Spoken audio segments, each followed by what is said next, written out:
NetCredit is here to say yes to a personal loan or line of credit when other lenders say no. Apply in minutes and get a decision as soon as the same day. Loans offered by NetCredit or lending partner banks and serviced by NetCredit. Application subject to review and approval. Learn more at netcredit.com/partner. NetCredit. Credit to the people. 1, 2, 3, 4. Those are numbers. But you already knew that. If you want to know what number you're going to pay each month for your car, use Kelly Blue Book My Wallet on Auto Trader. They're really good at numbers. Auto Trader.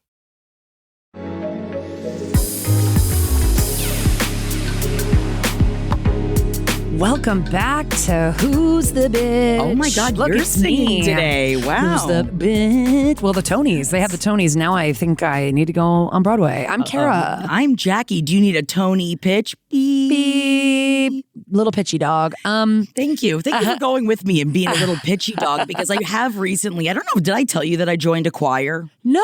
And that I've been living choir life? I'm talking about it on Extremely page 7. wild thing for you to keep from me. Extremely wild. How long has this been going on? I've been in a choir for about a month. And, a month? Yes, yeah. So that's why we see each other all the time. I know. I can't believe I haven't told you this. I thought that's why I didn't mean to pitch pipe at I didn't you. know you liked to I'm sorry, sing. Bitch pipe at Bitch you. What am pipe. I doing here?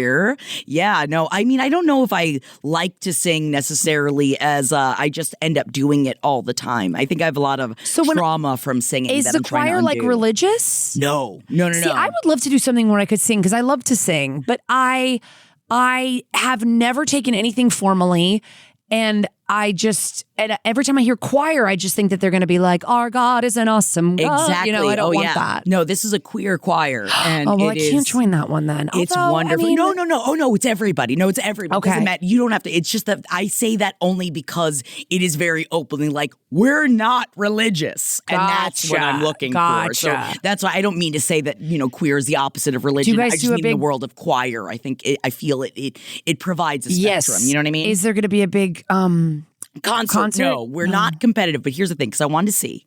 It's not even competitive. It's like, show what you've been working on. I want to see a recital. A recital of sorts. Now, the competitive choir, this is like almost like the intro of like, if you dab your toe in it, and if you love it, then you start competitive choir. And my problem is, it was like, I'm not going to be one of those people that just, starts doing choir, and then all of a sudden, like my cult is choir.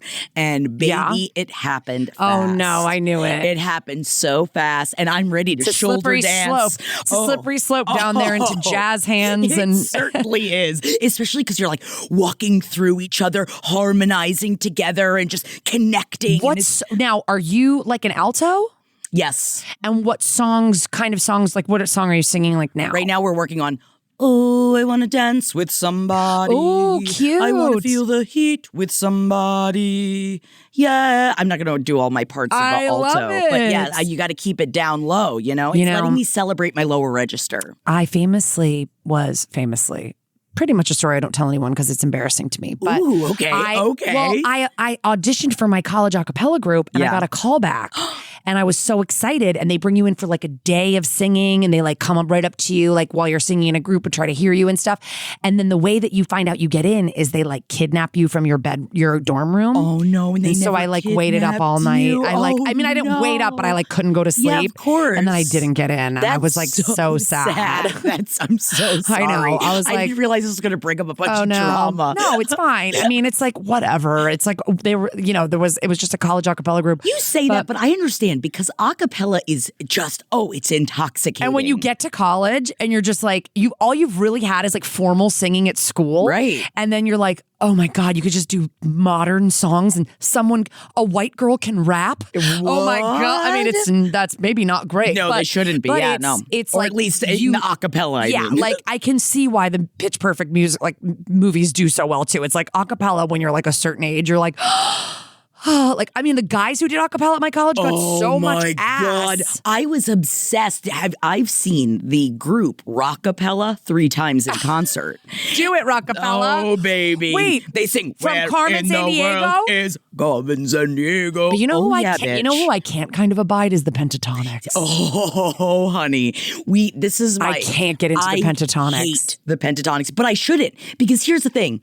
I've confessed this talk about, our guest is a confession episode that I have talked about on page 7, that one time there is this one damn song, which is insane because it's the most religious of all the songs. And you know, I'm not really into the idea of organized religion. Yeah. That very down with spirituality. But there is this song that is one of my mom's favorite songs that I always used to roll my eyes at, which is, Mary, did you know that your baby boy would someday walk on water? Okay, but is this R&B? This feels more gospel. No, it's not. But when Pentatonics did it, I cried. I cried at the harmony. Kara, I cried at the harmony. Cried at the harmonies. I cried because the harmony hits just the right. Oh, it just when the harmony hits. And the connection, and I just feel it. And Shit. I am becoming every single thing I've always made fun of. Girl, I cannot believe you're in a fucking choir. Yeah. And you kept it from me. I know. This is wild. This is wild. I didn't know I was going to have this connection. I didn't know I needed it, Kara. That's cool. I have no hobbies. My hobbies are like, everyone's like, what are your hobbies? And I'm like, raising my children and trying to put Keep them food on the alive. fucking table. Like, I don't know. I mean, I guess, yeah. I'm like, but I do love singing, and that would be fun. This is the thing. People are like, what do you I feel like I see all the viral videos of like people that are in marriages. It's like, what do you even fight about? What are you upset about? What are you ever frowning about? And it's like, you're right. Go join a choir. Yeah. Go start. I mean, I'm learning stained glass right now. Yeah. It's a very difficult hobby to learn, and my fingers are covered in cuts, and I'm not really getting better very quickly, but that's fine. That's cool though. I've been thinking about how I want to take piano. I would love to take voice lessons. I'd love to have someone teach me voice lessons, but I don't think I can afford it. It's not even that. It is so weirdly difficult because I've done the same thing to try to find someone that can give you voice lessons that's not a scam artist. Yeah. And maybe that's just Los Angeles. Yeah, because they're like trying to get your little kid in there and be like, I'll get them on American Idol or whatever the hell. And it's all that. We're just like, I'm not looking for that. I'm just trying to sing. I also want to be able to I lose my voice all the time, and I think you do too. Oh, I would love to learn how to sing and use my voice in a way that I don't lose it all the time. Yes. But I'm also won't shut the fuck up. So that's probably part of it. This is the problem. Okay, wait. I want to tell you, I have a couple bitches in my life that I need to get through really quick before we get into the show. So I went to a roller skating birthday party the other day. Okay. I have not roller skated. I have one faint memory of roller skating in my life, maybe when I was 10. Adults party or kids party? It was an adults party. Oh, okay. It was at Moonlight, this place in LA. And it was really not like they rented anything. It was like, come to this place, I'm roller skating for my birthday. Like, cool. And so I think the night had a theme, maybe 80s or something. It was fun. But even the memory I have of roller skating could be a dream. Like it could be, it's so not concrete in my mind that it might not be real, but I can ice skate. Okay. So I was like, I'll be okay. So I get out there and I'm doing okay. I'm scooting around the thing. I'm not the fastest. I'm not doing crossover, like shoot the duck or anything, right. but I'm like, is that a move? I mean, it is in ice skating. It's like when you get down on the ground with one leg. Oh and my God, that's called shooting the duck? That's very difficult to do. I think so. I don't know. Ice skating hive, rise up and let me know if I'm incorrect. But I think that's... we're about to be attacked. They're going to be like, former... This is Tara Lipinski. Oh my God. Writing in. Who's going to be on the Traitors season 4, by the way? Oh shit, I didn't even clock Tara that. motherfucking Lipinski. And that's a whole other podcast that we got to talk about who got cast for Traitors. I know, dude. I'm on page 7 You're soon. on page 7 this week. So, great. So then we'll talk about it then. Don't you worry. Amazing, because I have thoughts. Okay, so then I'm skating around, and this girl who can skate, and I keep calling her a little girl, but she's a 20-something-year-old woman, but this girl skates into me. Like, she comes at me, and I fell on my fucking coccyx, like my tailbone. Oh, no. And my tailbone is bruised now. Oh, no. And it hurts so badly. And I don't know how long it takes to heal, but I've heard from everybody it takes forever. Yes. I'm not sitting on a fucking donut. But no, you need a donut, and bitch. Why aren't you sitting on a donut right now? It doesn't actually even hurt when I sit. And it doesn't hurt when I sleep. It's just bending down. And guess what you do when you have fucking kids? You bend down constantly. All the time. I'm in so much pain. And I'm like, if this girl had just left me alone, I would be fine. Nightmare. So she's my bitch of the week. Yes, she is. Let's go after. How old are we talking? God. Like, was she 2021. She also tried to apologize, and I was like, get away from me. Oh, I thought you were talking like 5 or 6. No, I said she was a 20-something-year-old woman, but I keep calling her a girl, which is disrespectful. Which is disrespectful. Why it is. Yeah. She just seemed so young, and I was just like, and you know how to skate. Say, girl, if she came at you, no, I'm like, that's a girl. And then I saw her back on I got back up, by the way. I got back on. I went and I gathered myself because I really yelled when I went down. I was like, bet you did. Ow! Like it hurt so bad. No. It was like radiating through my body. So sorry. And then I got off. I took my jacket off. I was like, I'm going back out there. And I went out and I skated for a while longer. And I was proud of myself. I got back out there. But you got back out there even with a hurt coccyx? Yeah, I got back out there. I was kind of trying to ignore the pain. I was like, it was like my first lap when this happened, or my second lap. Oh my God. So I was like, I gotta stay. I'm not gonna like not. You know me, I don't waste any money. So I'm like, I paid. You're already here. I'm going out there again. And it was fun. Like once I got going, it was fun.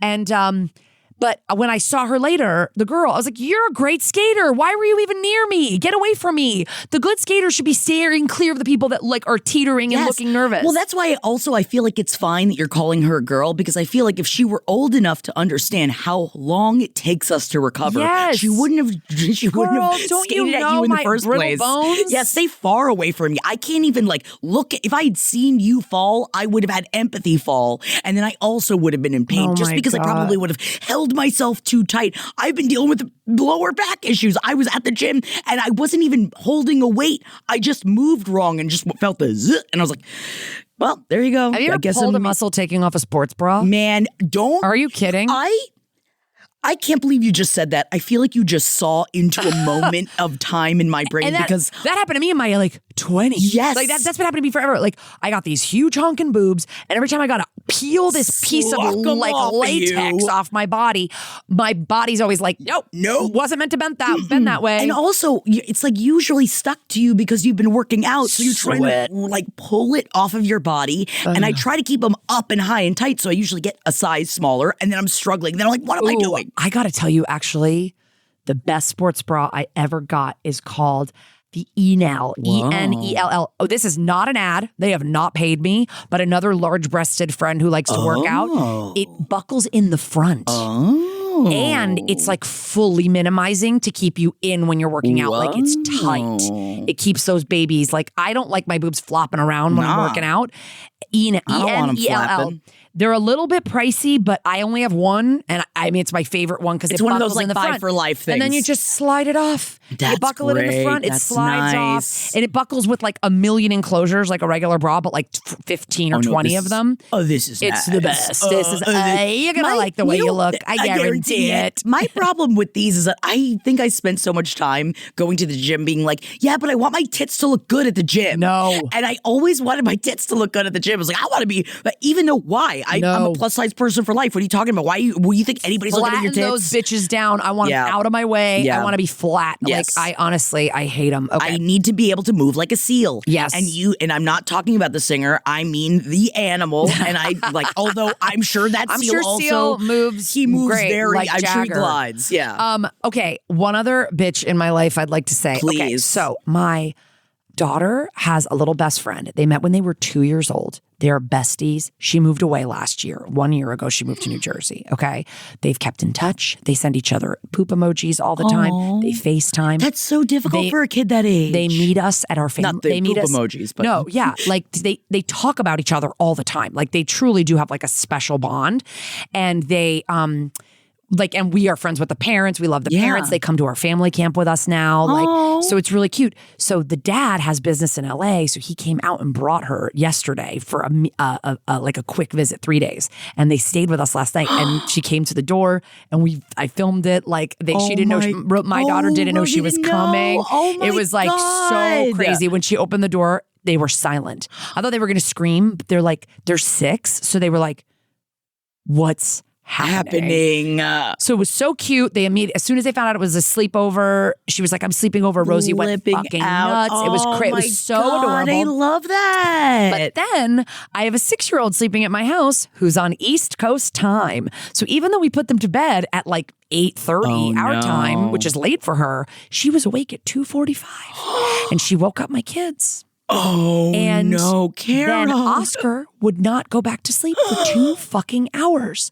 So I'm drinking a Coke right now, a full flavor, a full caffeine Coke, because I'm so fucking tired. Coccyx. And I'm not, and my coccyx, I'm not calling a 6-year-old a bitch. I'm calling time zones the bitch. Time zones I'm calling are jet the lag bitch. the bitch. Yes, you're so I'm just right. like, Thank oh you. my God. And it's like, a 6-year-old doesn't wake up and go, wow, I bet if I just lie here, I'll head back to sleep. She was like, hello, everybody in the room. Time to wake up. And she's in a room with my 2 kids. So I'm like, oh my God. My and she's God. so excited. They're excited to hang out with and each Oscar other. would normally just probably pass back out, but he's like, what's going on? Party? Yeah, of course. And then he was as amped for 2 fucking hours. And he started a camp today where he's hiking all day. And I was like, going to be exhausted. I was like, oh my God, this is a nightmare. This is a nightmare. And then he didn't want to go this morning. And then I had to get here to record. It's just been a crazy morning, but I'm happy to talk about bitchery with you. You've got to get it out. This is what we come here to do. Yes. So those are just 2 things I wanted to tell you about. You just have your choir and your stained glass and everything's going great. And I've never roller skated before in my life, so I wouldn't even understand what you've gone through. It's pretty fun once you get going. I mean, because even you saying like, what am I going to pay for it and then sit on the side is like, that's what I did at every roller skating party. I'd just be it wasn't a thing where I grew up. I mean, I was in the Northeast, like ice skating was kind of a big thing. And then roller skating, I don't even remember if there was a roller rink anywhere around me. Like we just didn't do it. No, in New York we definitely didn't. But in Florida, everybody had roller skating parties. It's so regional because my friends are like, this is what I did my whole youth growing up. And they only did that. And I was like, oh, everybody. And then everyone would go to the roller rink every Friday and I would never go. And so like I made no friends. Yeah. And it adds up to, why was she a bully? You know what I mean? Oh, what happened roller that made her skating is one piece of the puzzle. No, baby. You definitely feel out of control of your body. Like you're like, unless you start to get good, I guess. But I was. No, that's the thing. And everyone's like, but if you get good, then it's like the most amazing freedom you could ever imagine. It's fun. You're moving fast. You know, but I think ice skating is fun too. And people hate that shit. Anyway, why don't you guys roller skate straight into our lives on June 26th? Yes, please. Which is when we're doing a Summer Bitchathon 2025. 4 to 7 p.m. Pacific Standard Time, 7 to 10 p.m. Eastern Standard Time on Thursday, the 26th. Come hang out with us. Yes. If you guys don't know, like some people I think are just finding our podcast too and are like, wait, where are the live shows? We used to be live every other week. They're switching things up a little bit here at Last Podcast. So now what we're going to do, I think, as part of Who's the Bitch is just do kind of quarterly big, more event call-ins. So they're going to be longer live call-in shows where we can take more calls and we can really talk to you guys, really sit and like get all the info. And so our first big one is the Summer Bitchathon. It's like Jackie said, the 26th, 4 to 7. That's 7 to 10 on the East Coast. Who'sthebitch.com tells you how to call in, but you got to go to our newly launched YouTube channel, youtube.com/@who'sthebee. You got to put that little @ symbol in there before Who's the Bee. Look, we wish we were just Who's the Bitch, but YouTube's a little bit into censorship. Yep. So we're Who's the Bee, but we're still bringing you tons of bitchery there. And go subscribe to the channel. We really want to build our channel up and bring you more cool shit there. And it's free because then when you subscribe, it'll let you know in your email when we're going live and things like that. Yeah, so it'll remind you. We're also going to put our bitchlets up there, which some of you say that you're not on Instagram. So if you want to tune into our bitchlets, we're going to put those up there. Up on the shorts. You can actually YouTube. listen to the podcast there. If you're a YouTube person, you can listen to the podcast on our YouTube. Every episode is up on our YouTube. Yeah, it's going up. You can see old lives. You can listen. Okay, so that's where it's all going down. So mark your fucking calendar and let's do it. So, you just started using LinkedIn Premium. Now what? Well, on your premium company page, you noticed around 7.5 times more page engagement and 5 times more page views. Well done. And now, new clients are messaging you. All because you're using LinkedIn Premium, which helps you get the business growth you want. Think big, small business. Think big. Start your free trial at linkedin.com/premium small business. That's linkedin.com/premium small business. Does it ever feel like you're a marketing professional just speaking into the void? Well, with LinkedIn ads, you can know you're reaching the right decision makers. You can even target buyers by job title, industry, company, seniority, skills. Wait, did I say job title yet? Get started today and see how you can avoid the void and reach the right buyers with LinkedIn ads. We'll even give you a $100 credit on your next campaign. Get started at linkedin.com/results. Terms and conditions apply. let's do some unsolicited advice really quick because we should get into our juicy submissions for the week. But what's going on? Tell me what's going on in the world of Goss Goss. A little bit. I mean, the world is really kind of ripping apart Sabrina Carpenter right now. But the thing is that are they really ripping her apart, or is it all PR? And that is, forever that once you see it, you can't unsee it, right? And were we talking about it on this podcast that everything is PR? Like once you kind of figure we talk about it on page 7 a lot. Everything is PR. Yeah. Almost like every single thing you fucking hear about, it's like someone is spinning that. Every article you read, someone pitched to write that article. Right. You know what I mean? Like, especially when people are like, I can't believe everybody's so upset about this. And it's like, okay, let's like break down who's upset about this. Yeah, where is it being posted that like, I can't even imagine. It's kind of like if you're watching the national news and hearing what's going on in Los Angeles. Yeah. That you think our city's up in flames with protesters tearing the city limb from limb when that's not happening in any way. A bunch of peaceful protests. Very peaceful protests. God, isn't that crazy? Taken from 2 Angelinas telling you. Out there in it, and it is just so insane how everything can be spun. Now, at least when it comes to Sabrina Carpenter, this is in a lighter way, or is it? People have been going after Sabrina Carpenter. I don't know if you're very familiar with her, but she's the one that's like, the naughty and nice and very like she's sweet little, and bubble gum. She's a little bit like what's like Betty Boop is kind of her very much like so. vibe. Yes. And it is, it's really, blending the lines of pop, like bubblegum pop and sexy seductress, right? Okay. So she just released the cover album of her new album, Man's Best Friend. And on one picture, it is like a kitty just with a little collar on. And that's not, of course, what everybody's upset about. They're upset about the picture that is the other picture where she is on her hands and knees and her hair is being held by most likely like somebody in a suit. A faceless person in a suit and is holding her hair. And so, of course, and it's called Man's Best Friend. And a lot of people were like, how could you do this? Dog. You're cosplaying a dog. You're like, this is only for the male gaze. We thought that you were doing all of this like as a way to, take back your own power and be able to be what you want on your own terms. And is that different than what she is currently doing? No, I don't think it is. I find it interesting. She says, it's always so funny to me when people complain. They're like, all she does is sing about this, but those are the songs that you've made popular. Clearly, you love sex. You're obsessed with it. It's in my show. There's so many more moments than the Juno positions, but those are the ones you post every night and comment on. I can't control that.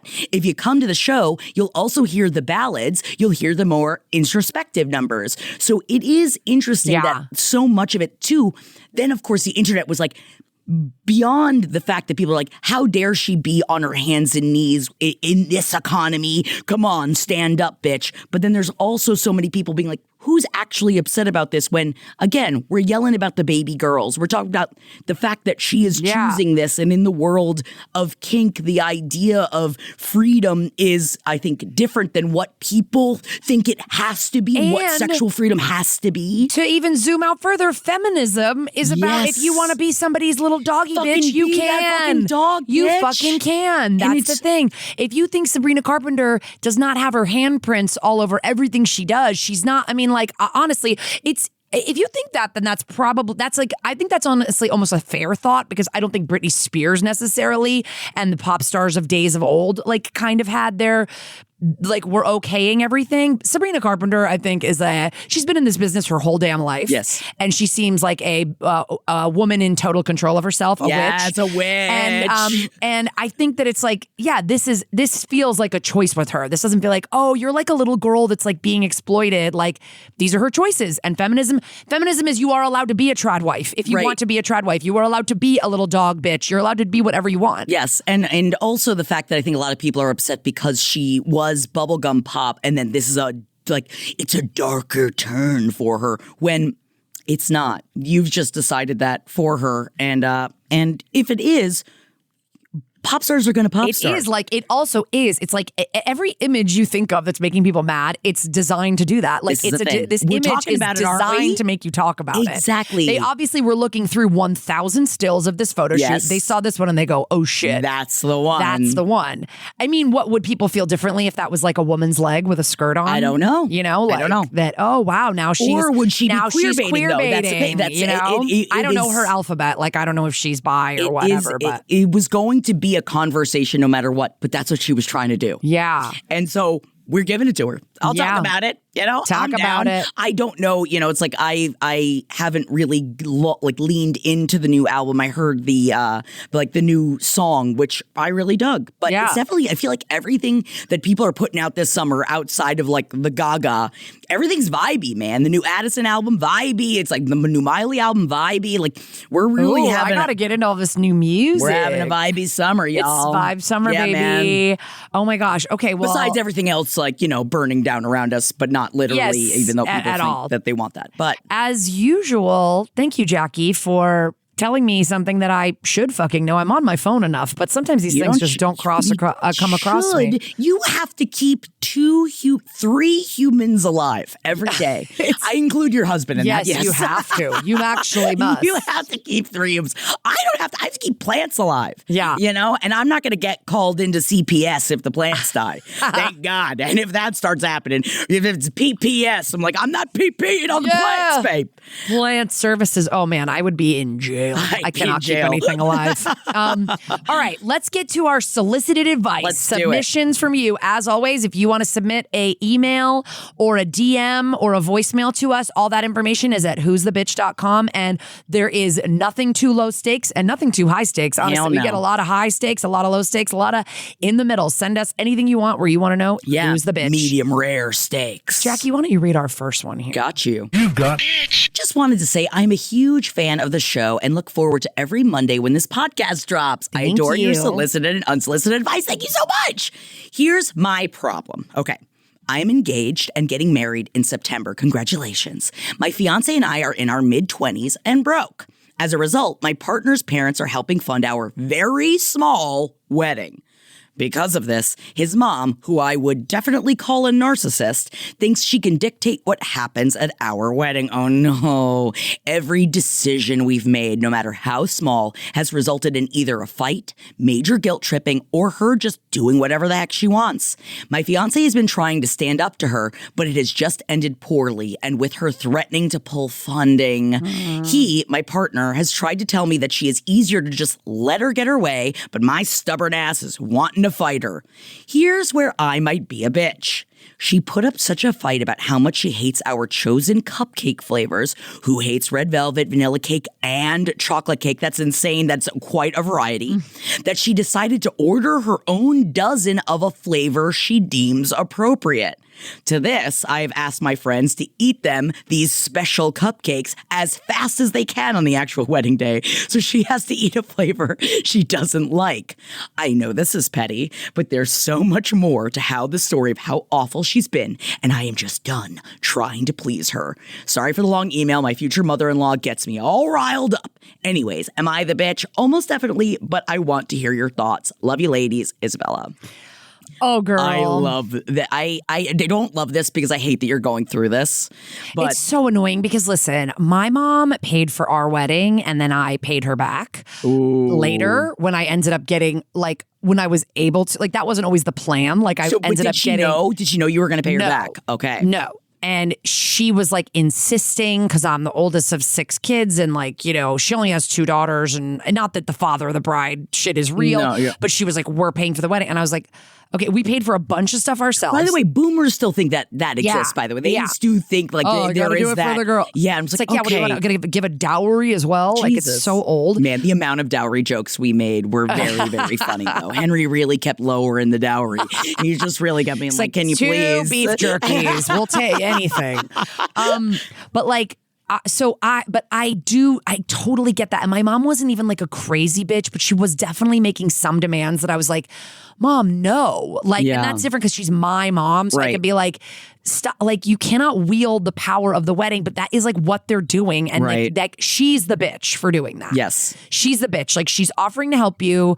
It's almost like if it wasn't so close, because I think you said you're getting married like soon, right? In September, in September, like if it wasn't a few months away, I'd be like, walk away, do it yourself, have a small party, don't even have her, smaller because one. it's just going to lead to forever of her like feeling like she has the upper hand. And it's just, she's just being rude, man. It's like, it's fucking rude. Cupcakes and desserts. Who cares? I didn't even have a cake. Rude. And my mom's like, you're not going to do a wedding cake? I go, Mom, no one eats wedding cake.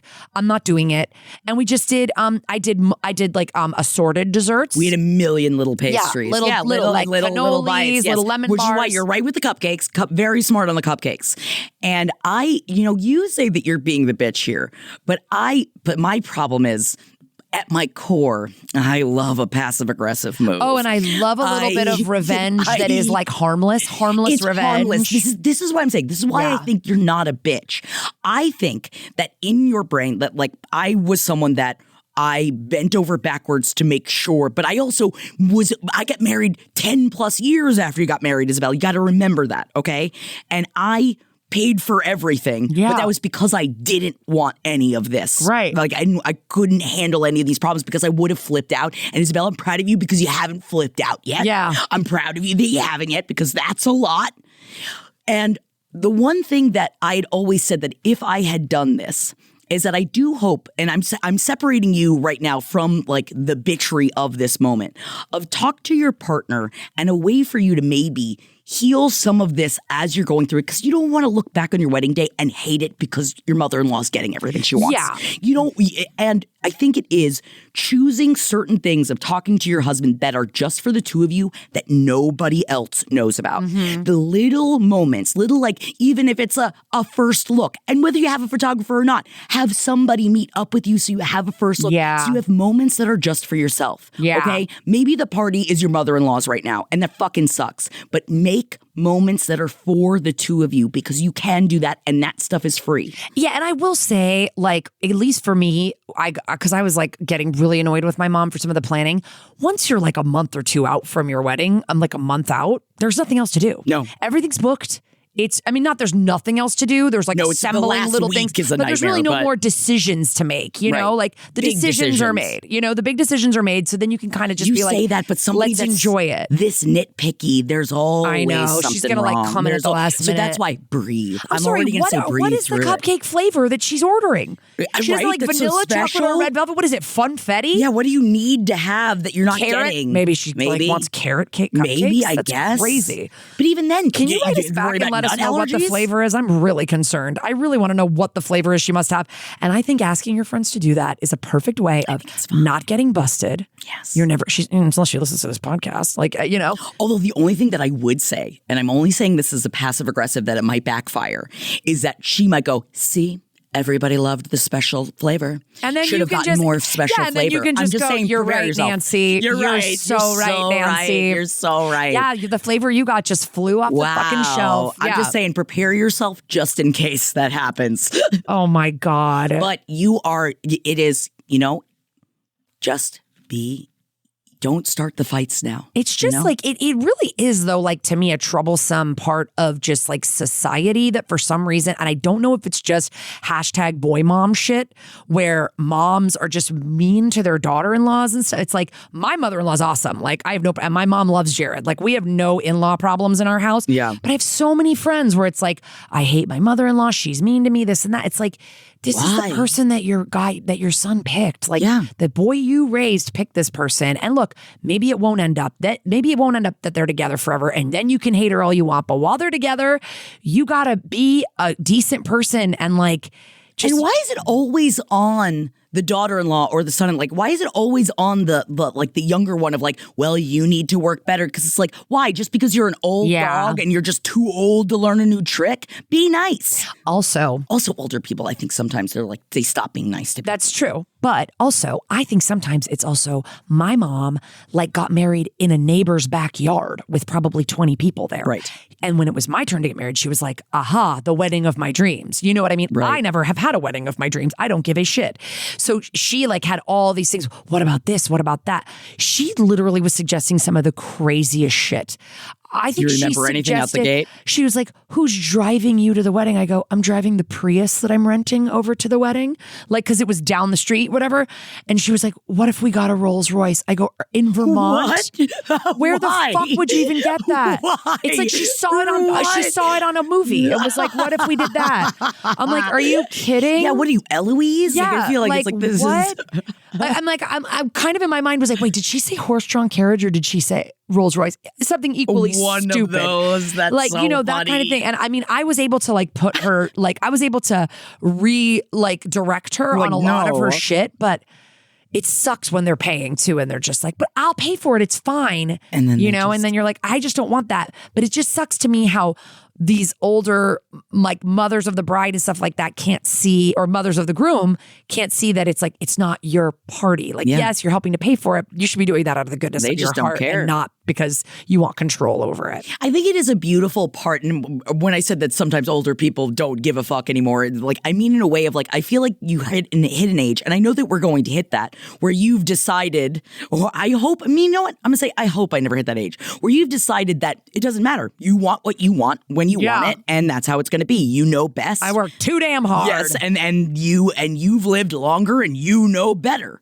And I don't know if I'm ever going to pretend like I know better. Yeah. Because like I'm a baby adult. You know, like my sister and I were talking about mortgages the other day, and I was like, I don't even know anything about it. I'm a baby. Yeah. I'm just a baby that doesn't own anything. And I kind of like to live here. I'm acting so chill right now, but I wonder if like when Rosie or Oscar get married, if I'm going to be like, that's a terrible idea. Of course but I'm also going to be like, speaking from experience as someone who's attended, I think 75 weddings. Yeah. Just listen to some of my advice. But honestly, I don't know if I'll be in a position to pay for a wedding. So Right? Who knows I think what's it's going to be like, you guys do what you want. If I'm invited, I'll be at the open bar. Hell yeah. But okay, thank you so much. Let us know what the flavor of the cupcake is. Please. And just try to enjoy your wedding day and not let her be a pain in the ass. And I love how you also went, sorry, this email's so long. It's like the shortest email we've ever gotten. Yeah, love it. Yeah, you're doing great. You're killing it. Ryan Reynolds here from Mint Mobile. With the price of just about everything going up, we thought we'd bring our prices down. So to help us, we brought in a reverse auctioneer, which is apparently a thing. Mint Mobile Unlimited Premium Wireless. How to get 30, 30, bit to get 30, bit to get 20, 20, 20, bit to get 20, 20, bit to get 15, 15, 15, 15, just $15 a month? Sold! Give it a try at mintmobile.com/switch. Upfront payment of $45 for 3-month plan equivalent to $15 per month required. New customer offer for first 3 months only. Speed slow after 35 gigabytes if network's busy. Taxes and fees extra. See mintmobile.com. We all belong outside. We're drawn to nature. Whether it's the recorded sounds of the ocean we doze off to, or the succulents that adorn our homes, nature makes all of our lives, well, better. Despite all this, we often go about our busy lives removed from it. But the outdoors is closer than we realize. With All Trails, you can discover trails nearby and explore confidently with offline maps and on-trail navigation. Download the free app today. All right, let's listen to this voicemail. Thank you for calling Who's the Bitch. To listen to voicemail Who's the Bitch, beep. Hey guys, first off, love the podcast. I have listened to every episode now, binge listened to all of them. They're amazing, so I thought I'd call in myself. I'll call myself Dana, and my partner's name is John. We've been together for like 3.5 years now, and there's a bit of an age gap. I'm in my mid-20s, and he's in his late 30s. We moved in together like 1.5 years ago, and we're in a bit of a unique situation in that a family member moved into my apartment, and then I moved into my partner's apartment. Because my family member didn't have their own furniture or anything, I just left like all of my shit there, and I really just moved into this place, my partner's apartment, with like the essentials, my clothing, cosmetics, like the stuff I need for day to day. And my family member is super grateful to be able to use the stuff that I have. Me and my partner have a bit of different like tastes. I'd say he's more on I feel like minimalist isn't the right word, but in comparison to my taste, which I definitely describe as maximalist, hell yeah, it is more minimal. And the issue is he's been living in this place for like 8 years now. So obviously he has his own furniture and like decorations, etc. And I guess that's kind of where the problem comes in. To preface this, we both also make money off of our styles. I know that's like a weird way to say it, but he is self-employed and he does he designs custom furniture, and I'm self-employed and I'm a fashion designer. So I would say we both have good taste, although we both have wildly different tastes. The issue is I love like chachkas. I love stuff. I love decorations. If I'm at a flea market and I see a porcelain Dalmatian life size, like I'm of course going to get that bitch. Oh, I love you, If bitch. I see like an old weird painting, I gotta have it. I love candles. I just love things. And he doesn't. And so I have the feeling that I'm like not allowed to put stuff in our apartment, because when I do, he's just like, he's not that into it. And this came to a head with an argument that we had when I tried to bring home, admittedly, a huge candle stand. This candle stand was like a meter tall, like 3 feet tall. And I found it on the street. I think it's very pretty. And he thinks it's like ugly as hell, and he doesn't want it in our apartment. And then I feel like I'm being controlled because I'm like, bro, I know it's a big candle stand, but 90% of the shit in this apartment is yours. Let me put my candle stand in it. Yeah. And he thinks it's so fucking ugly. And I guess I'm wondering who's the bitch here, because I don't want to give him the feeling that I don't want to make him uncomfortable in his apartment by quote unquote cluttering it. But I also feel like I have the right to add decorations and stuff. And I guess we both feel it's hard to find a middle ground, because his ideal apartment would be very minimal, very clean, in my head, very empty. In my ideal apartment would be, very full and colorful. And I don't want one aesthetic. I want all of the aesthetics. And what he describes is very cluttered. And I guess finding a middle ground there is hard because it makes both of us not super happy. And the reason I mentioned our age gap earlier is I think that might also be a bit of a problem, because stuff that I find cool and vintage makes him immediately think of oh, my grandma's house. Yeah. Because he, grew up a bit before I did and saw trends that I didn't see. Anyway, I guess I'm wondering, am I the bitch for wanting to have too much decorations in the apartment? Is he the bitch for not wanting that much stuff in his apartment? Are the chachkas the bitch for wanting to come home with me? Or is our age gap the bitch for making us have different tastes? Anyway, love to hear what you guys say. Thank you. Bye. Those bitchy little tchotchkes. Oh, I think that's the name of the episode. Dana. Okay, first of all, I was getting Aiden and Carrie vibes when I was listening to this. Remember when they move in together and he wants everything to be sort of woodsy man, and she is more stylish. But to me, this is like if me and Jackie moved in together. Oh, honey, because I am very minimalist. But I wasn't always in my apartment in New York. I had tons of tchotchkes. I keep everything. But I keep every playbill, and I do have sentimental stuff. But when I go to a drag con or something like that, I'm not buying little crap. I'm not buying stuff at a flea market. Little things I don't need. And I feel like you have a lot of that stuff at your place. You're very into that. And I'm a maximalist as well, Dana. Yes. I just want you to know I feel very seen. I completely understand you. But this I think is actually really good for Kara and I specifically to talk about, because yes, I am indeed. Honey P, I hear you. I am the person, at least thank God I'm not out and drunk late at night walking the streets anymore, because I was always the person. I'm dragging a fucking 6-foot vintage mirror that I you saw just on the way home from the bar, and I'm just dragging it home, and I'd come in and be like, I need help getting it up the stairs. Yeah. I feel you, and I'm not saying that that's what you're doing right now. I didn't mean to compare you to that. You're not drunk. I completely understand, as one maximalist that sees you, I want you to feel valid. I understand. Sometimes the tchotchkes, they connect, okay? And they need to come on with us, and they have to live. They're asking to live with us. I would really suggest, now, I currently, I don't know if you want the other side of it, which is a maximalist living with a maximalist, which is Jeff and I, and we explode and we just have so much stuff and we're always bringing in new stuff. And now it really is every time, and maybe this is something you guys could adopt, every time I bring in something new, something has to leave the house. Something has to be donated. If you bring in new stuff, something has to be churned out. But that's because we're both maximalists.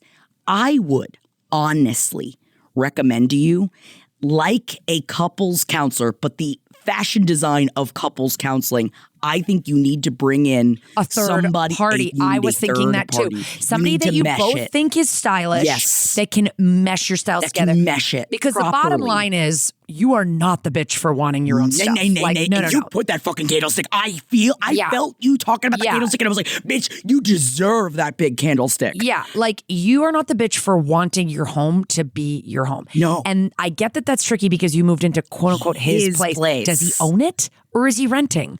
Is this a home that you guys are starting together? Do you see yourself with this guy there super long term? Like, do you think this is like a guy you're going to be with? Like, in that case, you guys got to start now on the meshing your lives together. You know what I mean? Like, listen, my husband like had a bunch of fucking comic book figurines and stuff when we were first together. And I incorporated that into our New York apartment when we moved in together. Like I incorporated his stuff. And then all of the Godzilla figurines have their own bathroom. We have a Godzilla bathroom and I allowed Jeff to put all of his horror figurines in the Godzilla bathroom. This is another thing I was going to say on top of getting a third party is like, what are your partner's like places in the house? Like, is he the one cooking? Yes. Does he spend more time in the living room or the bedroom? I think you need to be like, I need a couple of areas. I need you to let me take this one bookshelf and put my shit on it. I need you to let me take this one corner. I don't know how big your apartment is. I mean, apartment to me can be a fucking studio or it can be a multiple room place. I don't know what your situation is, but like you need to be like, I need a couple of areas to be able to make them feel your like space. my own. And if you don't have it in this, it is possible. You're right. If he doesn't own it, maybe then you do look into finding a place that is more neutral territory. I know that's like maybe financially, maybe like might we're talking about financially, that might not be possible, but like that's why I always do kind of think that Jared moved into my place because I had a rent controlled apartment. Like that was like not going to happen. We were going to go somewhere new. But to move into like a neutral space that you guys can like decorate together. But I do think it's literally just, this is going to become part of larger conversations in your life. Oh, yes. Like if you're having a party, he's going to go, can't we just buy a couple of things? And you're going to go, why can't we have all of it? A huge and then you're spread? Making your own pinatas and then like, I get you. These are things that you got to come to know and accept about each other. Yes. You know, and you have to be cool also going, I'm fine with a kitchen that is very sleek and minimalist looking as long as I get my little corner of the bedroom, my area of the living room. But I totally agree that a third person, maybe a common friend, not necessarily even someone you need to pay, maybe you establish your corners, you guys talk to each other, you establish your areas, you take some time to like fill those out, then you have this person come in and go, or, you know what I mean? You're so right. This is how I could see you guys blending this, because this is the kind of shit you see all the time in like Architectural Digest and like Pinterest and like aspirational homes of like, well, my wife loves nothing and I love everything. Right. And here's how we melded our styles. My husband loves beige and white and I love the fucking most fluorescent colors possible. Here's how we blended it together. There's ways that it can look good and cool. Yes. And I just think you need to show your husband that. You just need, your partner. You just need to show your partner that. Yes. Like he needs to see that. Like right now he's just looking item by item, like huge candlestick thing. Okay. Huge Dalmatian, porcelain Dalmatian. Like he's not seeing the whole vision. Right. Because he's used to his place looking the way that he wants it to look. And that's so, like you said, it's a much bigger conversation. Yeah. And I will say, I had no idea that Jeff really didn't like all of my Garfield memorabilia. I had no idea. And that's why it's all in my bathroom. So now in my full bathroom is all of my Garfield memorabilia. Because I didn't know. And I was like, but you love Garfield. And he's like, yeah, but I don't want Garfield on the walls. And I was like, oh, but what do I do? Yeah. So I do understand. I get you. And I've also moved into someone else's home before. And there's something about trying to mark your stamp on it, like to be like, No, I you live want it here to too. be- yeah, and that's like- important. And you can't walk through every flea market the rest of your life going, wish I could buy that, but my partner doesn't allow me to have things. I mean, that's like crazy. I will also say sometimes that's tchotchkes can be a actually bitch. crazy. Yeah, tchotchkes. Trust me. I do not like stuff that much. I do have some tchotchkes, but also when I moved into a new place, my aesthetic changed. Like when I moved to California, my aesthetic kind of changed where it fit my New York apartment to have like a bunch of little stuff, and it didn't really fit the aesthetic of my new places. And now that I have kids, I love not having a lot of crap. They're just going to break stuff. Not that the stuff you like is crap, but I'm just saying stuff. There's some crap I like. It's okay. It's some of it's crap. Like, I just, Dana, I don't want you to think I'm saying crap, but it's like, that's the thing. You guys are both like artists. Like you're both people that make a living off of like your style. And so feel it intensely actually makes about zero sense for you to not to introduce any of your style. And there's got to be part of your style that's why your partner's attracted to you and likes you. So maybe it's like, he's like, listen, no Holstein cows, no this, but I'm okay with this. Like you guys just need to chat about this.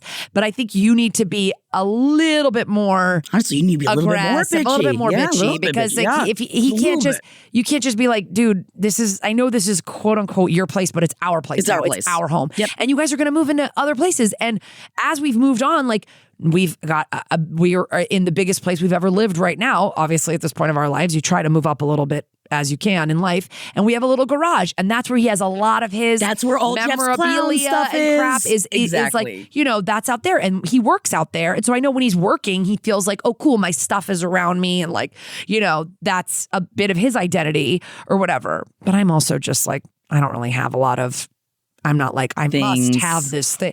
Like, the stuff we have up is like, oh, a little elephant we bought in Thailand cute. together. Yeah. Stuff we've bought together or gifts we've received. I'm just a little bit more minimalist, so I can see where your partner is like, oh God, and doesn't want it to get crazy. That's just where the communication comes in. I mean, honestly, if we could tattoo communication on our foreheads, that's like what we say to every fucking call. But then people would stop seeing it, and then it would just blend in. It would just be like, and then those two weird girls with communication tattooed on their forehead. But we have more submissions to get to, but let us know how it works out. Please. I know this voicemail's from a couple months back, so I hope Dana's still listening, and I want to hear how it goes. And I'd love to see some pictures once you guys blend everything. I'd love to see what the home looks like. All right. I'm going to read this next email. Great. But I really quickly also want to say, if you guys are writing us an email and there's a lot of casts of characters involved and you would like to name them different things, totally fine. Name them full names. When you go, let's call one person H and one person D and one person F. I personally, my brain cannot follow that. I need like full names. So this person wrote in and gave us a bunch of letters, and I'm going to be renaming all her letters into people that I'm naming these people. Oh, okay. And hopefully none of these are their real names, but I picked kind of random names, so I don't think so. Okay. Hi, Jackie and Kara. As a former theater kid, let me provide a cast of characters. Love this. So the writer is Helen, her boyfriend is Gary, and then Gary's close friends are part of this. I've named them Tom, Dick, Stanley from Song and Beauty and the Beast, and Bob. Tom, Dick, Stanley, and Bob. Okay, great. And then Dick has a wife, Stanley has a wife, and Bob has a girlfriend. Okay, all right. They're partnered up, but not all of them are partnered up. Okay. And Helen says, you've got bitch. I have less of a who's the bitch and more of a how to navigate bitch-infested waters. Oh, love. Okay. So Gary and I have been together for 3.5 years. We met over 10 years ago at university, tried dating, but I had some personal and mental health stuff to work on. Over the pandemic, we reconnected, and full credit to him, he put all the moves on me. Wow. It's now been over 3 years. We've moved in together and to a new province away from our hometown. I love when like the sort of Canadians give themselves away. I think. We've lived here about 2 years now. Gary has a group of friends that he's been friends with since high school. He considers them his ride or dies. They've been groomsmen in 2 of the 3 weddings in the group and regularly go camping together and have a Christmas celebration. This past Christmas, 2024, Tom sent a message to the group chat that he did not want me invited to the Christmas celebration and did not provide reasons. When, quote unquote, pressed, he didn't respond. Nor did Dick, the 2 most vocal people about me not being there. I say pressed in quotations because Gary's a people pleaser and definitely didn't question them further than a couple of why texts. During the month of December, Bob came to our new town for a work trip, and we asked him if he knew anything about what had been going on. He expressed sympathy for us, felt that he would be insulted if they said that his girlfriend wasn't invited, but he doesn't have any further insight. Okay. Gary wasn't willing to not show up to Christmas since we don't live in the same city as the guys, and one couple recently had a baby he hadn't met yet. He attended the event without me and actually stayed there for almost 6 hours. During Secret Santa, it turned out that Tom had Gary and got him a mini crock pot and Tupperware. I'm not kidding. He gave one of his oldest friends plastic food containers for Christmas. And we're not talking Tupperware brand. We looked it up and this set was on sale for $20. Oh, looking it up. Gary said he had a good time, but I was salty about it from start to finish. There are other little slights that add up to this event, from Stanley and his wife not allowing me to attend their wedding. Invites had gone out before we were a couple, and they said they, quote, didn't have room on the guest list. Or when I crocheted a baby blanket for Dick and his wife, they didn't respond or send out a thank you note that they promised Gary they planned on doing. I can cut their parents some slack, but I know other people received those cards. It's now been 6 months since the Christmas event. We still don't know why I was banned from Christmas, and I'm still upset. Yeah. I've asked Gary twice to talk to Tom in February and in May and given him a deadline. We have a trip back to our hometown in July. He's told me that he will try, but that it's hard for him to do.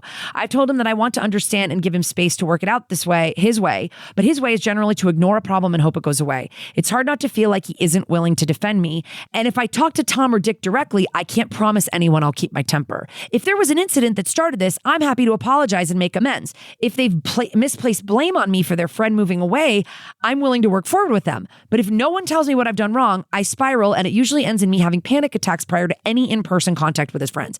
How long do I wait for Gary to talk to his friends? If he doesn't, how do I approach them in a way that won't blow up my boyfriend's friend group? Do I just accept that they don't like me and never appear at events with them? Do I take my boyfriend's approach and pretend nothing's wrong and just have panic attacks before every gathering? Thank you both for everything you do. You make me cackle like an evil witch every week. Oh, Helen. Oh, babe. This is not okay. No. And I have to say something that I think is difficult, but I think Gary is the bitch here. Yeah. Your boyfriend, I'm sorry, men don't like confrontation, but men are also so weird in their friendships. I'm saying from experience with my own husband, like he'll literally not talk to a friend for a year over some spat, and then they'll just run into each other and go, everything's good again. And I'm like, okay, cool. Glad you didn't process any of that. But then at the same time, like, I know he does have deeper friends that he probably would bring up a problem to. Right. He has deeper friends that he's actually said, hey, did I offend you the other day? Because I'm really sorry. Gary needs to grow up a little bit. It is completely unacceptable for you to be not invited to a Christmas party with his friends where other partners are involved. If it was a guy's night, obviously, what the fuck? Right, of course. Where other partners are invited and to not be given an explanation. You have every right to spiral and be driven mad to panic attacks. It's completely bullshit. That I would be so livid. Upset. I would be so upset with Gary. And I do feel that Gary is being the bitch here. And is it at a point, does he not know that you are at this extent? I mean, obviously he must, because you've asked and you've re-upped the question in February and in May. So this has been continuing and he still has not gotten to the bottom of it. No, it's to the point that it's affecting your mental health. You feel anxious and upset, and it's not fair. Like, if they had a thing, they were like, she made me feel uncomfortable this one day, and I don't know if I'll ever get over it. It's like, okay, at least then you know. We can move on and you from can this work with that. Work through it. You can try to, or it's done. Yeah. Or you did something that is unforgivable and can never be undone, but you don't know what it is. You're not some random girlfriend. No. You've been with him for 3.5 years. Yes. You've known him for 10 years. I'm sorry. This ride or die shit for your high school boys where they're allowed to do whatever and they're the end all be all. No. That's baby behavior. Yes. And I'm not here to tell you that you need to stand for it. And I don't want to be in a relationship with someone that's not at this point. It's like, and not even saying like, at least communicate with me what happened. Communicate why you're acting like this. And also don't gaslight Helen. And I'm not saying that Gary is gaslighting you, but I imagine everyone else is, even in the way of like, that other people got the thank yous for the baby stuff. Other people did. So it's like one of those things of like, you don't want to hold that against obviously new parents, but there's something in that when you're like, I'm not crazy, okay? Yeah. And you're not crazy. No, this is like really, the fact that they didn't respond to Gary's requests about why is is completely unacceptable. Like who the fuck is Tom or Dick? I think Tom and Dick, you said, were the main guys. Secret Santa. Why the fuck? And Tupperware. I mean, I'm down with it. Why the fuck do they get to decide who comes to Christmas and who doesn't? Like you said, Bob doesn't agree with it, or the guy that came to visit, he doesn't agree, and he feels like he would be upset if this happened to his partner. What does the other guy say? Stanley, the other guy, I mean, the guy I think who had a baby, like. Are they all just down with letting this one guy make these decisions for the group? It's completely unacceptable. Yes, and especially because these are his besties. If this were just a friend group of like, oh, you know, it's like his coworkers and this, like, they never invite me around. I don't know why. The fact that it's his besties, that is a huge, huge problem. And you should press Gary, too. That's what I'm saying. Maybe Gary knows more than he's saying. This is what I'm saying. I feel like they told Gary, we just think she's annoying or she talks too much or some bullshit that is truly, honestly, probably very misogynistic. Scott, there's something about you is probably a little bit too outspoken or whatever. Like, then tell me to my face. Or at least tell Gary. Like that is, and then I think it's like, Gary, dog, these are the guys you want to be with? Maybe guys they're not you your met ride or when you die. were 17 that don't respect your partner and don't respect you enough to even tell you why they would prefer her not to be at things. It's really unacceptable. Like I really find, unless there's like a piece of this that I'm not missing, Gary here is really like, enough with the like, he just doesn't like to start shit. Oh, what? I know that it's not exactly the same, but I was recently talking to a friend of mine who came out as an NB, and their oldest friends refused to acknowledge it, and they're like, but you know, they just like knew me before, and I was like, that's so like they're your oldest friends, and I'm not. I mean, obviously, if you're not upset about it, I'm not going to fight this fight for you, but they should accept you the most. Like that should be the bottom. Like as well as like, maybe they're not the happiest. Like did like Gary move on too fast and the friends have decided they're upset? Are all the women are all the wives upset about? It's like, and there's got to be something. Yeah, and like to Tom, Dick, and whoever. Grow up. Yeah. Your friends are going to have partners that aren't your favorite people in the world. You still and you have invite to them fucking around. deal with it. You get over it. Unless they do something horrible. Untoward. Yes. Like, are you kidding me here? It's really, it's unacceptable. So, Helen, let us know what happens. But I would say you need to have a serious talk with Gary about this. And it's not about, because I don't like it when girlfriends are like, I don't like you hanging out with your friends. Like, there are girls that do that and are like, I don't want you doing boys' night anymore. And like, that's not what's happening here. You're not doing that. Like, they're fully just icing you out, and you deserve to know why. And I think that if Gary refuses to do that, I think that's really, you got to take a look at your relationship with Gary. But if you don't want to make any kind of rash moves, I think you're well within your rights to send those guys a message and just say, hey, like, I love Gary and I know he loves you guys and I really want us all to get along. I'd love to know why I'm sort of feeling that I wasn't invited to Christmas and that I'm not getting great treatment from you guys. Like, I really want us all to be friends. Like, what's up?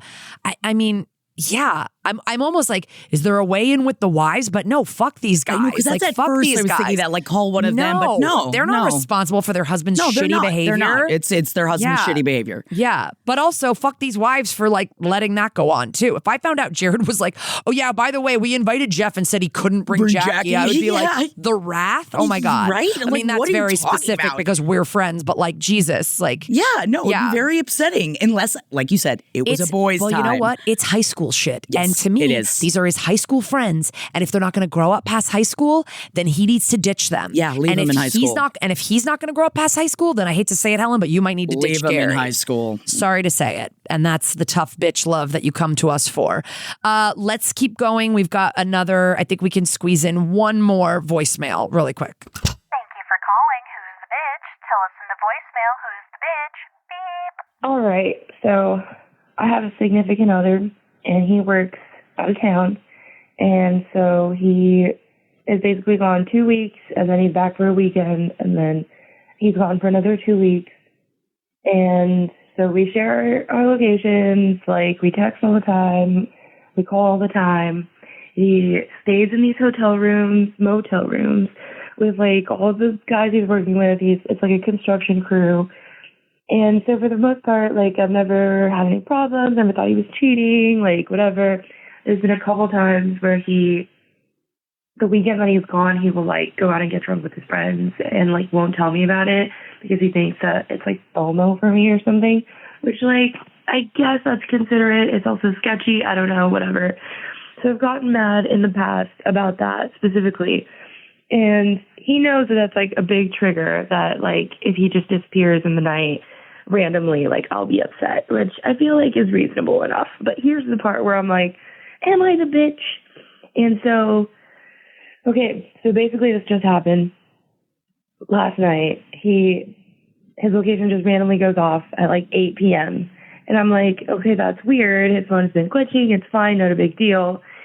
And then he just stops responding. Mind you, it's 8:30 in the night. Like, I'm like, I know for a fact that you fall asleep at like midnight. So I don't understand. And he had just told me he was going to Walmart, so it makes no freaking sense, right? So at like 11, I'm like, okay, good night, I guess. Like, are we not talking? Like, what's going on? No response. So I got angsty, whatever. I call him. And it rings 3 times, and then it hangs up. And I'm like, oh, motherfucker. I start getting angry, like, at this point. Like, I'm fucking angry at this point. And so I call him a few other times, and they just, like, go all the way through. Like, it rings and rings and rings, and then it, like, goes to voicemail. And I'm like, okay, fine, whatever. Like, he's asleep. It's fine. His phone's glitchy, whatever the fuck. Like, whatever. Like, I don't even know. At, like, 1:30 in the morning, I woke up. And I checked, because I'm insane, I checked his WhatsApp, and it says last seen at 11:30. Now, I don't know if you know about WhatsApp, but it literally tells you when you open the app. Like, it shows you the time when you open the app. So there's no way that WhatsApp could be lying to me about when he opened the freaking app. So at like 3:30 in the morning, well, first of all, I went off, and I was like, you fucking can't even text me back at 11:30. What the fuck are you doing? Whatever. At like 3:30 in the morning, he's like, I've been asleep this whole time. I've just been sleeping. Do you want me to show you? Like, my phone's glitched out. You killed it by calling me so many times, which, mind you, I only called him like 4 times. That's not enough to kill your fucking phone. I don't know. Am I being a bitch? Like, that seems like the sketchiest shit I've ever heard in my entire life. Like, your location turns off randomly at 8:30 in the night, and then you want to tell me that it was just, what? Like, what? Like, what was it? Makes no sense. And he says that I'm overreacting and that I'm being a bitch, and I think he's being a bitch because I don't think he's cheating on me. I don't think he's lying, but I also don't. I feel like I'm being gaslit by the 11:30 thing because that's like the part that I'm really hung up on. Like, the app wouldn't fucking lie. Like, you're lying. The app's not fucking lying. You're lying. Am I being a bitch?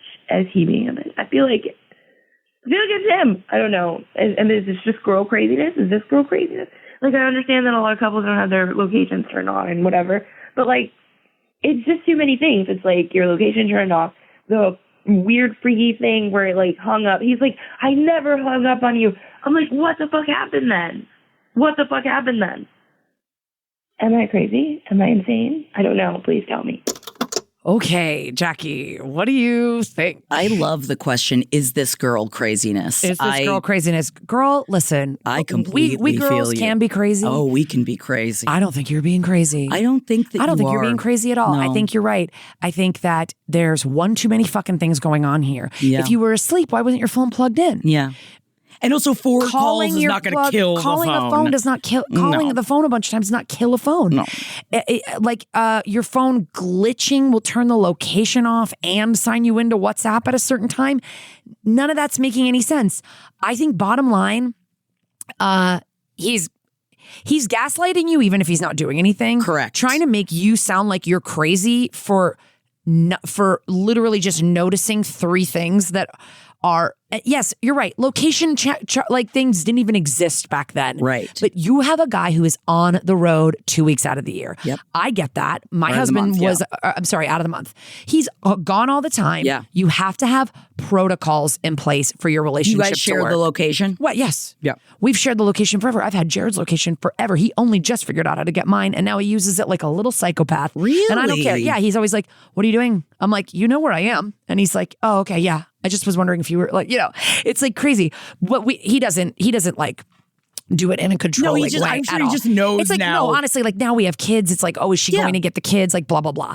We are very open. I have his fucking passwords to everything. Like, we're open books at this point, and we are too tired to cheat. But listen, your husband, your boyfriend, your partner, he's on the road. He's a man. Men are very out of sight, out of mind people. They have a lot of problems with object permanence, which is if you don't see something, it's like it doesn't exist. So I don't think you're crazy at all. Let's give your boyfriend the full benefit of the doubt that he's not cheating. Okay. That said, fine. You need to sit down with him and go, first of all, we're getting a new fucking phone. If you're on the road, driving a truck or whatever you're fucking doing 2 weeks, you need to have a phone that is working. Yes. Okay. That needs to be working, not glitching. The location is on, if that's what you've agreed to. And you're easy to get in touch with. You also should say, there's a fucking... Every night we check in before bed, at least with a text like, hey, I'm going to sleep or whatever. Or FaceTime. And then you see where each other's. Yeah. And like, here's the thing. If he's not doing anything, then it shouldn't be not an a issue. problem. I feel like the fact that you feel like this during this experience means that there is a huge communication Trust problem. your fucking And there's a gut. huge trust issue. And that is completely understandable. I would feel exactly the same way, which means that this needs a much bigger conversation as well. That, like you said, creating more, whether it's a plan, a schedule, something that both of you can stick to. Because here's the thing, I don't share location with my husband. We don't share each other's locations. We don't have kids. So I feel like if we had kids, I would feel differently. I also have an issue with object permanence. And I don't know if it's just my ADHD. I feel like sometimes, I barely think about it if I'm not looking at it. And it is sometimes an issue. So I do understand that. And I understand the idea of like, oh, I just like wasn't paying attention or like maybe you open up your WhatsApp real fast and like while you were like mostly asleep and then you but say that. Yeah. It's just that like, oh, maybe that could have happened rather than saying like, it didn't, you're crazy, you did these things. That's where the problem is. Yeah. I think it's even above the phone the hanging actual up, issue. Like the phone hanging up. Let's just say that this phone is fucked and you need a new phone. That's it. Like, and let's start there and then let's go, hey babe, when you're on the road, I need a check-in every night. Because that's the thing is that like, even though we don't share location, if Jeff is going to be leaving work, whether early or late in any fashion, or if he's got to stop somewhere, he lets me know. Yeah. I have said, I like to know when you come home, not because I'm cheating, not because I just like for my brain, because I like to schedule so that I am wrapping up work by the time he gets home. It's just how my brain works. Yeah. But we've talked about that. And it was something at first that like he would show up late and I'd be so upset because I'm like, why didn't you just let me know? You literally just need to let me know. I'm not asking for permission. I'm just saying, can you just let me know? Yeah. In the same way as if he's out for boys' nights and he's going to be out a little bit later, just let me know. And like turn the tables on him, dude. It's like, dude, if you didn't hear from your girlfriend all fucking night and she was out of town and then she kind of hung up on you and her location went off and you saw her WhatsApp was on at a certain time. How would you feel? Come on, dude. You would not be using you would not go, am I crazy? He would not be going, is this just guy craziness? No. Because let me tell you something. Women's intuition and their craziness, unfortunately, they're located right next to each other on the fucking switchboard. God, they are. Okay? But our intuition is strong and you're obviously feeling like something is up here. You said, I don't think it's cheating. Maybe he was at a strip club. Maybe he wasn't cheating. Maybe he was just doing something else. It doesn't really matter. Like, and I don't have a problem with my husband going to a strip club, but it's like, just, you have to have protocols. You have to just be like, hey, I don't want to fight like this. I don't want you to feel like I'm watching you or this and that. But I do get like, I've told you it's one of my triggers that if I don't know where you are, like I'm upset and you're gone for like these long stretches. So let's just say every night I hear from you at this point or whatever, even if you're passing out, just shoot me a text and go, can't talk tonight. I'm passing out. See you tomorrow. And then like, let's get that, like keep the location on if it makes you feel better. Like that's what's working for you. And yeah, you should not be allowing him to call you crazy, but let us know what happens. And we got to bounce. So thank you guys as always to everybody who sent us voicemails, DMs, Yes. emails.